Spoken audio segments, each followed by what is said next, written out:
Vibe check. I wanna know your name, wanna know everything about you, girl. Wanna know your name. Oh yeah, this game, the vibe, immaculate. And I definitely want to tell you a little bit about that. But first, I need to introduce myself. Hi, my name is Daskys. This is where I jump between old and new games to answer the burning question, is it worth it? Let's do this. Let's put cyberpunk. What is this title? I don't know what they were thinking. Anyways, Cyberpunk, Cyber Jet Set, Rave, whatever, bro. It's Bomb Rush Cyberfunk. It's the game we're reviewing today, and I hope this helps you with your decision on whether or not it's worth it. First and foremost, there's no way to talk about this game without talking about Jet Set Radio. It is the inspiration. It is the reason why this exists, and essentially, your relationship with that game will affect the way you feel about this game. And I want it to be clear that my relationship with Jet Set Radio is very, very little. Like, in the sense of growing up and not having an Xbox and not having a Dreamcast, I didn't have a console to play this game. And the only time I would play it was when I went to a friend's house who had the Xbox. And I played it maybe twice, 3 times. So I remember liking it a lot and saying it's really cool. I think I said it was kind of like Tony Hawk, but its own little version of it, which was refreshing. Or at least, like, when I was a kid, I don't think I even understood. I just played games to play games. Like, how many times do we restart the same campaign over and over? I think I restarted Super Mario 64 like 20 times, but whatever, it doesn't matter. All I'm trying to say is that I'm not looking at this game from a tinted rose glass background. I'm looking at this from a perspective of somebody from today, modern day, playing the game for almost the first time. Or at least I'm treating it like it's the first time. I really didn't play Jet Set all too much, so consider it like first impressions on this type of genre. Another thing I want to bring up is that I bought this game on special, and the reason why that's important is because normally I buy the game at full price on release, and I try to make a video. Well, I haven't done it for a while, but I try to make a video around the same time as when it comes out. Now, this time, the reason why I'm making this video is because I want to reach out to the people that are kind of on the fence about this, and I think that this video will help that person. Ultimately, I'm trying to make you make the best purchase, the best choice. When it comes down to buying video games nowadays, video game companies are not really respecting our dollars, so the best way to not play into that is to avoid purchasing when the game is not worth it.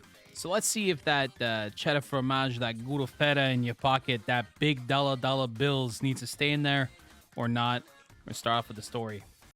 Now, I want to be like clear. I wasn't expecting a story, so I'll do my very best to explain it without spoilers. I'm gonna do this spoiler free. So if you're one of those like spoiler, no, don't show me. If you're one of those people, you're gonna be fine. I won't ruin the experience for you. So in this game, you play as Red, who is the body of Foe.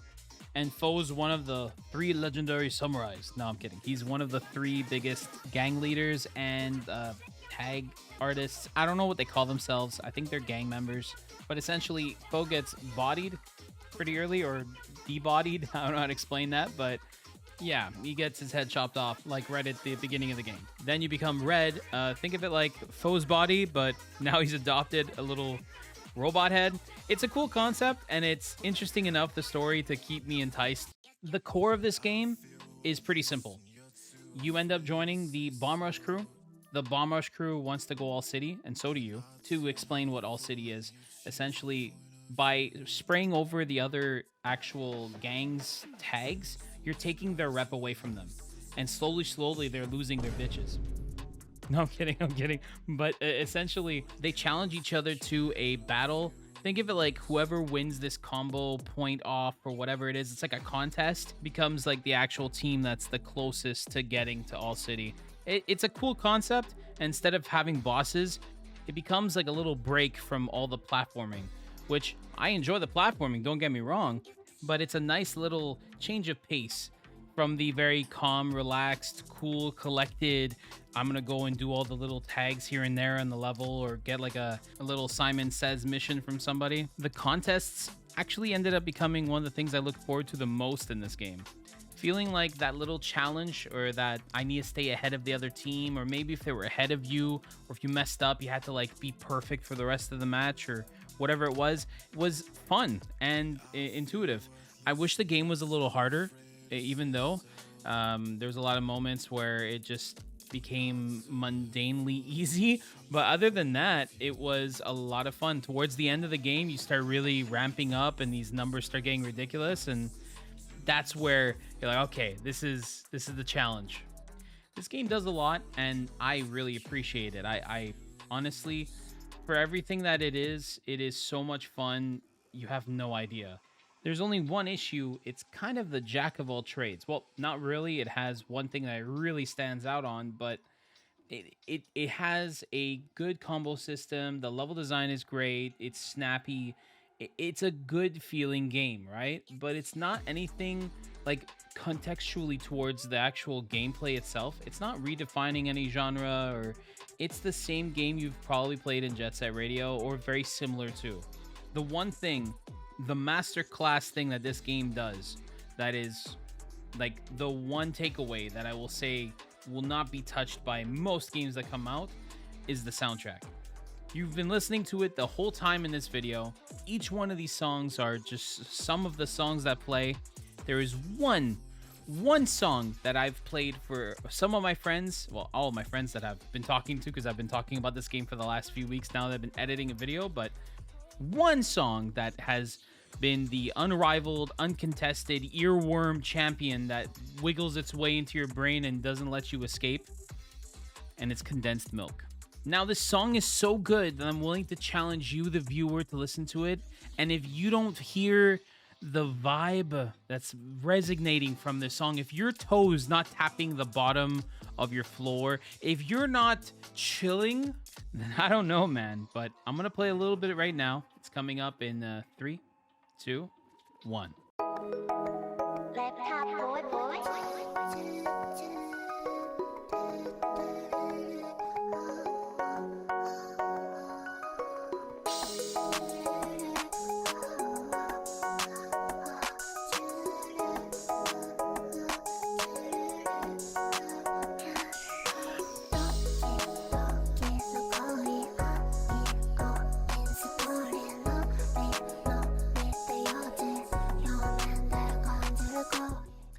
And that is the song I played on repeat. This is the song that got me by and this whole entire game. I played a lot of the other songs, like the first song in the video, but this one was the one that was on repeat constantly and that I showed to every single person. And now you can too. I'm going to put a link inside the description. Just go and send that to 7 of your friends that you want to infect with the Condensed Milk earworm. I also want to show you guys a little bit of what the modding community has done for this game, creating a whole multiplayer service you can play online. I'm playing the trailer for it right now, so if you want to check that out, it's going to be in the comment section below. Not only this, but you can even play as your favorite anime characters.